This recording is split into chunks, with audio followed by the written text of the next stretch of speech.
मित्रों, लोकतंत्र का महापर्व लोकसभा चुनाव 2024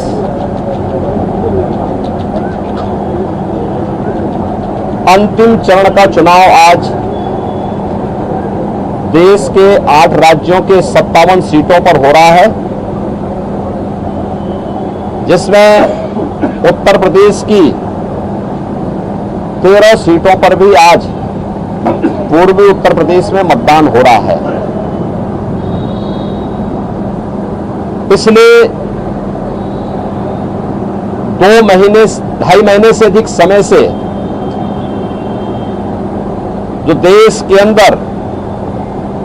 आम जन की आकांक्षाओं को पूरा करने के लिए जनता जनार्दन की जो अपेक्षा थी, उसके अनुरूप विभिन्न राजनीतिक दलों ने जनता जनार्दन के सामने अपने अपने मुद्दे रखे, अपनी सरकारों के समय के कार्य और कारनामों को रखे। आज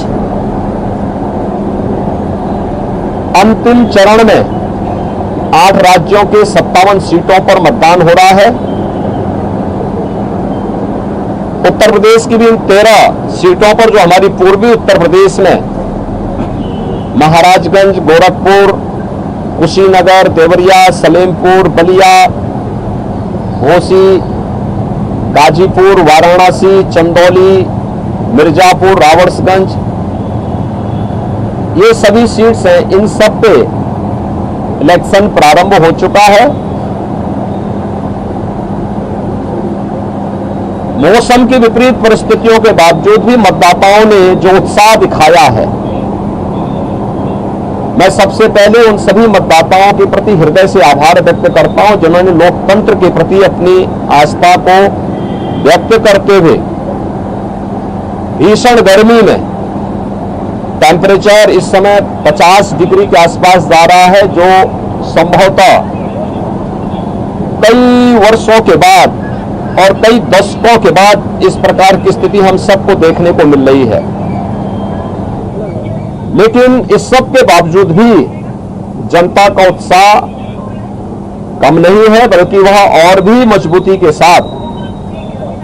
देश के अंदर नई सरकार गठन करने के लिए सरकारों के कार्यों का, कुछ सरकारों के कारनामों का अवलोकन करते हुए आज उसका मूल्यांकन कर रही है और उसके अनुसार मतदान भी कर रही है। हमारा मानना है कि देश के अंदर जो समर्थन प्राप्त हो रहा है, उसको ध्यान में रखते हुए हम कह सकते हैं कि 4 जून को जब जनता जनार्दन का फैसला आएगा, तो देश के अंदर आत्मनिर्भर और विकसित भारत के लिए विरासत भी और विकास भी, गरीबों के प्रति संवेदना भी, युवा पीढ़ी के उज्जवल भविष्य,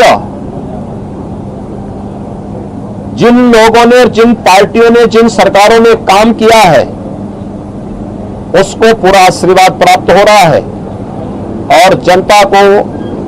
सुखद अनुभूति होगी, देश को सुखद अनुभूति होगी कि मोदी जी एक बार फिर से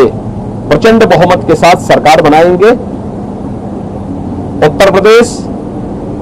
इसमें अपनी भूमिका का निर्वहन करेगा पूरी मजबूती के साथ। 10 वर्ष में बदलते हुए भारत को 7 वर्ष में डबल इंजन सरकार के द्वारा यहाँ मुझे अपने गांव वासियों से भी, अपने भाई बहनों से भी मिलने का सौभाग्य प्राप्त हुआ। मन को भी बहुत अच्छा लगा, पुराने मित्रों से भी मिलने का सौभाग्य प्राप्त हुआ और मैं इसको प्रजातंत्र का त्योहार मानता हूँ, उत्सव मानता हूँ और प्रजातंत्र को मजबूत करने का इस उत्सव को ज़्यादा से ज़्यादा लोग मनाएं और सामर्थ्यवान भारत को आगे बढ़ाने में अपना योगदान करें।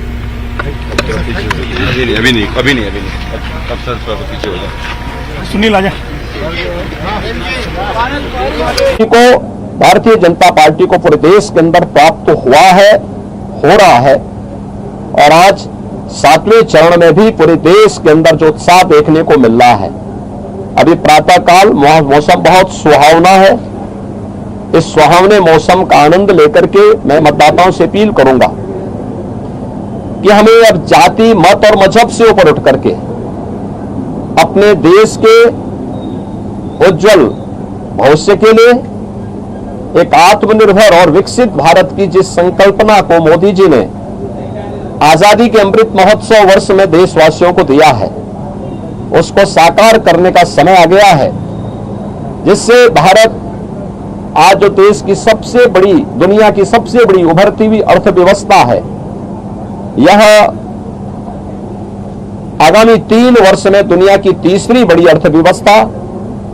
2047 तक भारत को दुनिया के विकसित देशों की श्रेणी में खड़ा करके हर एक नागरिक के जीवन में खुशहाली लाने के लिए कार्य किया जा सके। जनता जनार्दन का आशीर्वाद इस दृष्टि आज भारतीय जनता पार्टी को प्राप्त हो रहा है, और हमें पूरा विश्वास है कि 4 जून को फिर एक बार मोदी सरकार प्रचंड बहुमत के साथ आकर के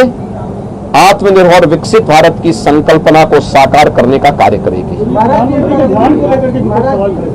देखिए, प्रधानमंत्री जी ने अपने 2.5-3 महीने के व्यस्त दिनचर्या में से कुछ समय, यद्यपि उनका पूरा जीवन भारत माता के लिए समर्पित है, बिना रुके, बिना डिगे, बिना झुके उन्होंने 10 वर्षों से भारत की सेवा की है और देश के हित को सर्वोपरि मानते हुए दुनिया के अंदर भारत का सम्मान बढ़ाया है। मोदी जी की यह आराधना एक आध्यात्मिक आराधना, यह आध्यात्मिक आराधना राष्ट्र आराधना है। भारत माता के इस चरणों में एक मौसम